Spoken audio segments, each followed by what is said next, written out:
Oh. Bon, commence comme d'habitude. Pas sûr que ça soit une bonne idée. Mais commençons comme d'habitude, pour mieux nous en détacher. Ça a du bon les habitudes. Je crois que dans notre métier, ça nous a plutôt plantés.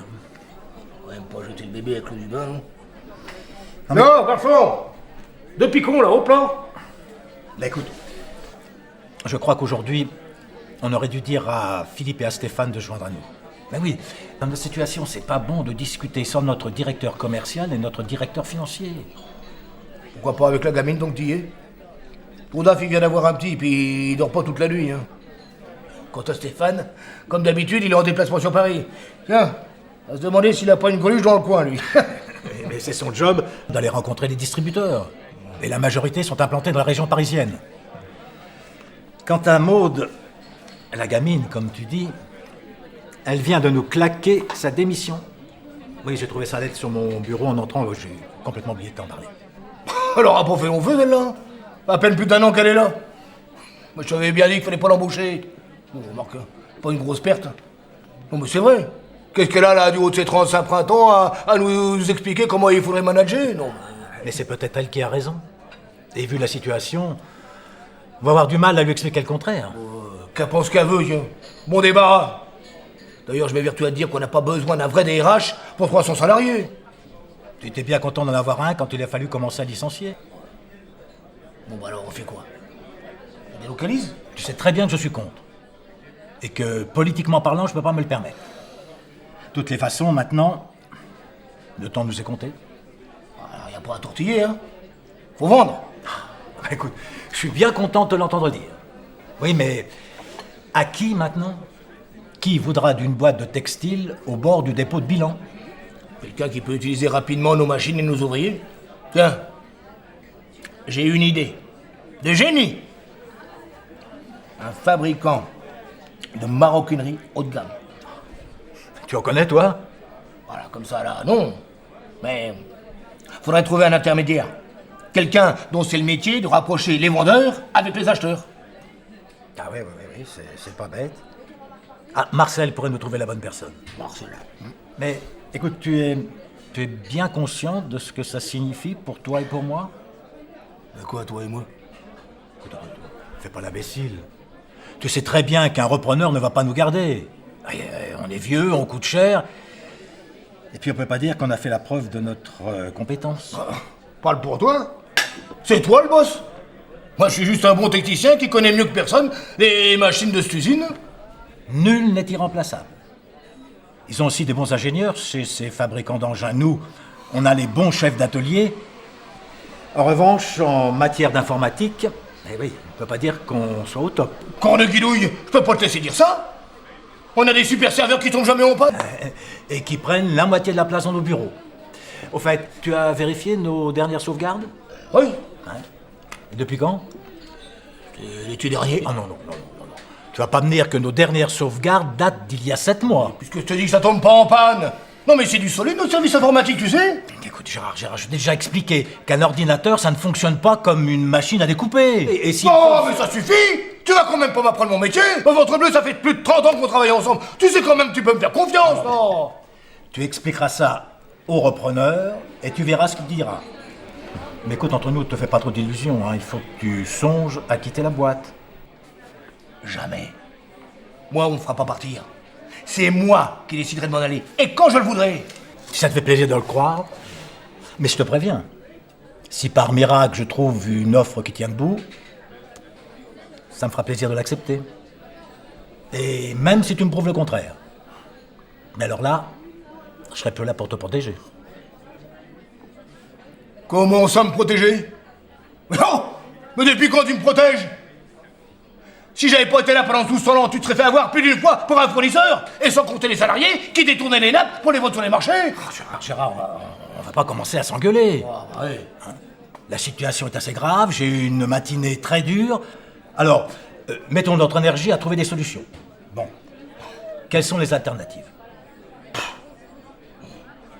Je pense pas que nos salariés aient les moyens et ni même l'envie de racheter la boîte. Puis sans compter que ça résoudra pas le problème de marché. Nos produits sont trop chers et nos coûts sont trop élevés. Comment faire pour baisser nos coûts? Ça fait 10 fois que tu me poses la même question et 10 fois que je te donne la même réponse. À moins de baisser la qualité de nos matières premières, je vois pas. Nos salariés sont plutôt jeunes, mais on va pas les virer pour faire baisser la masse salariale quand même. Quel est le pourcentage qui doit partir en retraite dans les 2 ans à venir? Voilà, tu recommences. Si c'est pour moi que tu parles, hein. Non, écoute, Gérard, arrête d'être centré sur ton nombril. Moi, j'essaie de trouver des solutions pour protéger 300 emplois. Et te faire réélire. Parce que toi aussi t'es branché sur ton nombril. Bon. Hein, de mer. Écoute, va te calmer un petit peu. Est-ce que tu peux répondre à ma question? C'est la gamine qui a les chiffres. De mémoire, je te dirais 15% dans les 5 ans à venir. Et les pré-retraites, c'est plus vraiment dans l'air du temps, hein. Je crois qu'on va arrêter notre conversation. Bon. On mange plus ensemble? Si. On mange ensemble, mais on va changer de sujet. Ah. Ouais. Alors, tes petits-enfants, comment ça va? Oh, les petits... Mais qu'est-ce qu'il fout avec les picons, là? Oh, garçon! Alors, les picons!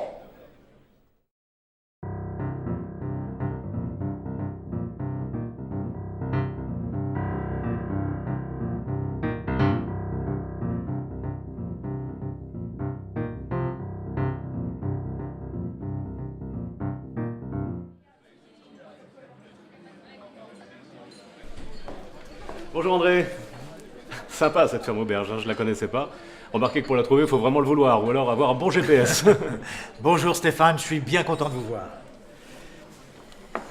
Et oui, vous avez encore beaucoup de choses à découvrir dans notre belle région. Alors, Viguetz. Écoutez-moi, pas trop mal, mais vous, ça a pas l'air d'aller très fort. Non, pas très fort. Ah, j'ai commandé un bake-off au canard. Ah oui, c'est leur spécialité ici, ça vous dit? Écoutez, au canard, ça c'est innovant. Avec plaisir. C'est pas banal, hein? Comme quoi, on peut faire du neuf avec du vieux. Que Dieu vous entende. Ah, dites-moi, vous croyez que ça peut s'appliquer à Grande? Mais monsieur le directeur, ça fait des semaines que j'essaie de vous le dire. Alors, est-ce que vous avez une bonne nouvelle? Auriez-vous convaincu un nouveau réseau de distribution? Malheureusement, non. Mais j'ai quand même une bonne nouvelle. Ça peut pas faire de mal. Vous n'êtes pas sans ignorer que cette fois, nous sommes au bord du dépôt de bilan et qu'il nous reste que 6 mois pour redresser la situation. Et qu'est-ce que vous comptez faire? Délocaliser? Non, ça je ne veux pas. Voilà, je cherche à vendre à un repreneur qui préserve et l'outil de travail et nos ouvriers, sans être obligé de licencier à nouveau. Bien. Alors la bonne nouvelle? Ben vous l'avez? Comment ça, je l'ai, la bonne nouvelle? Non, le repreneur. Écoutez, et si vous faites allusion au fonds d'investissement que Gérard a viré Manu Militari il y a quelques mois, alors là c'est cuit. Bien que je ne sois pas d'accord avec lui sur le fond ni sur la forme, je me méfie des vautours qui vous dépaissent bien avant que vous soyez mort. Mais puisque je vous dis que vous l'avez, votre repreneur. André, écoutez, vous pourriez me faire confiance. Pas de fonds d'investissement, pas de LBO, pas de vautours. C'est génial, non? Ah oui, mais alors, qui, quoi Moi. Vous? Oui, moi. Écoutez Stéphane, c'est un geste qui vous honore, mais je ne pense pas que vous ayez les moyens de racheter la boîte et de la remettre à flot. Et en plus, il vous faut un projet pour lui permettre de survivre. Et je l'ai. Ah, vous l'avez? Bien sûr. J'en ai déjà parlé à Gérard, mais il s'oppose fermement à toutes mes propositions de diversification. J'ai essayé de vous en parler la semaine dernière, mais Gérard m'a tué. Alors là, Stéphane, je crois que vous exagérez. Hein. Non, je suis très sérieux. Oui, mais c'est impossible. On l'a déjà fait, mais ça n'a pas marché. Tartampion, il a essayé de se diversifier, il en est mort, et puis techniquement, ça marchera jamais. Non, vous savez, écoutez, je sais que Gérard est votre ami, hein, mais franchement, il est créaticide et jeunicide. Oui, c'est pas faux. Et je regrette aujourd'hui de l'avoir laissé faire, mais c'est trop tard. Eh oui, lui et moi, nous sommes des has-been. Nous allons prendre notre retraite. Et une retraite bien méritée. Ça, c'est pas si sûr. André, je comprends que depuis hier soir, vous ayez chaussé des lunettes noires, mais vous ne méritez pas ça. Qui plus est, je vais avoir besoin de vous. Vous avez d'excellentes relations avec quelques banquiers locaux et les services de l'État. Il reste à peaufiner le business plan, mais je vais avoir besoin de vos contacts et de votre soutien. Bien volontiers, si ça permet de sauver Grund. Alors, quel est ce projet de diversification? Grunt a une image et des compétences haut de gamme. Nous disposons de machines sophistiquées pour broder et pour traiter anti-taches des cotons de qualité. Facile à laver. Nos couleurs résistent au lavage à très forte température et à l'eau de javel. Et surtout, nous détenons un brevet en la matière.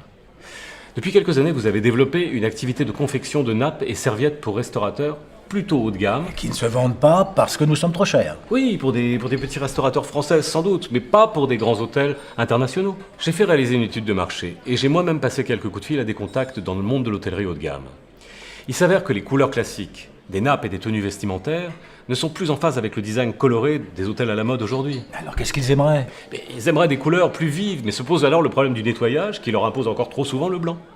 Bref, ils ont beaucoup de mal à trouver des fournisseurs qui proposent des tissus aux couleurs de leur marque, résistants à de puissants détergents, éventuellement brodés et fabriqués sur mesure en moins de 2 semaines. Mais nous non plus, nous ne savons pas faire. Et en plus, on ne fabrique pas des vêtements, ce ne sont pas les mêmes machines. C'est le cas aujourd'hui.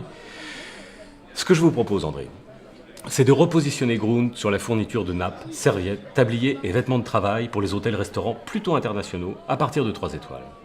On leur vend des couleurs vives, complètement en phase avec leur logo, anti-tache et inaltérable, avec une livraison partout dans le monde, dans les 5 jours qui suivent la commande.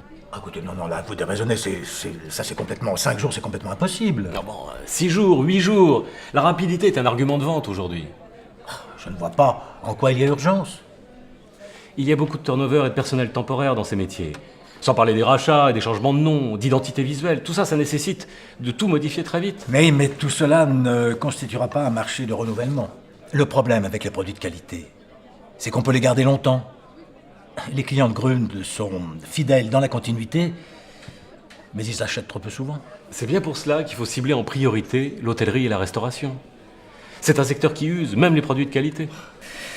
Bien, je voudrais bien vous croire, mon petit Stéphane.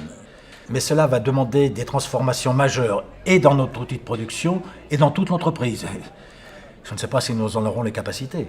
Sans parler de l'aspect financier. Là, je vous rejoins. Bizarrement, c'est pas la finance, le commercial, la production qui m'inquiète le plus. Le vrai challenge, c'est de transformer Grund en entreprise 3.0. 3.0. Le Web 3.0 est encore plus simple et plus rapide. Les moteurs sont capables de traiter des recherches plus complexes et, en mémorisant nos historiques, de répondre à nos demandes de manière encore plus fine, plus personnalisée. Grund doit évoluer de la même manière vers un fonctionnement plus rapide et plus simple, donc plus agile, et répondre aux besoins de ses clients de façon plus personnalisée. Mais si nous sommes à l'image de notre informatique, je crois que notre entreprise en soit au 1.0. Mais quitte à avoir un train de retard, autant prendre un train d'avance.